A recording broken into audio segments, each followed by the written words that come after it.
what I'm talking about a lot of the time when it comes to footwork and like stepping, right?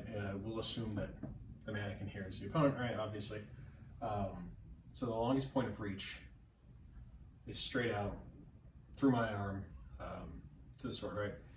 If I go right here, I have contact, but if I lift my hand or like lower my hand here and try and hit the hips, I don't have anything.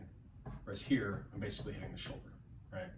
And if I lift my hand, my blade obviously gets further away from them, but the proximity of my hand moves along this arc and it moves away from the mannequin. So if I attempt to step in on someone, right, then we have this, let's assume equal distance, okay? And the arc that my sword has to travel is unchanged. I'm going from wherever I decide to start it from out to the longest point, right? If I decide to step in the direction of my target, let's say I still want this back shoulder, right? And they happen to turn with me slightly. I'm still at about the same range as I was before. I can hit somewhere here on the chest, but I actually don't have contact with the shoulder up here across the clavicle that I had before, right? Where kind of straight on, I have some of that clavicle contact, right? And here's the real meat of what I'm trying to get at. I don't have, my couch is right here, so I don't really have a whole lot of room to step. But if I move slightly to my left, the mannequin's right. First off, you know, it's because of the way that we all tend to orient ourselves where we're not flat on. We have a little bit of an angle to our torso and our shoulders. This is a lot closer now. People will generally turn with you as you step, right? So this is about as far away as the same side chest does before, but now I can actually place my weapon on the shoulder of the mannequin here, or my pipe, on the shoulder of the mannequin here, and actually like throw a wrap, right?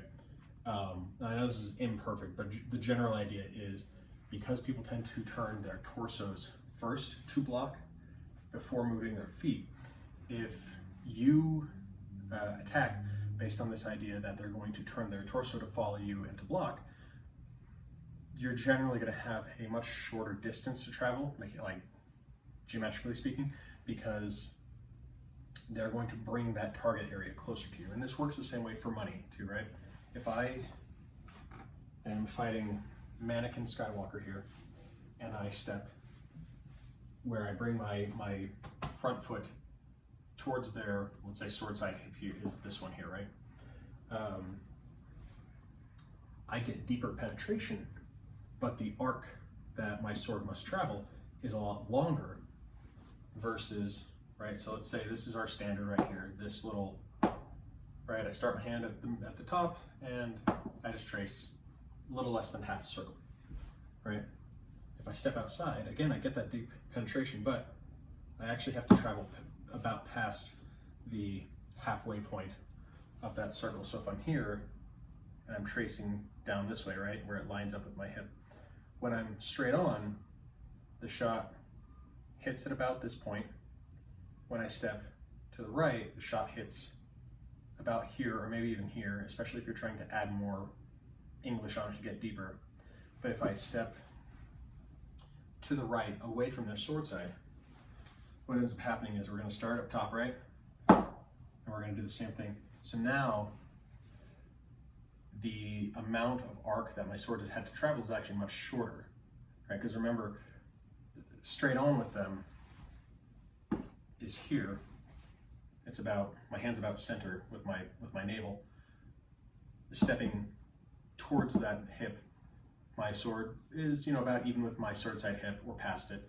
And then throwing, when I step away from it, my hand is about even with my navel, but my sword is far outside my body. So these kind of steps and these kind of considerations really can change the way that you're able to effectively like approach your opponent and start to really open things up for you or make you seem a lot faster in ways that they're maybe not anticipating.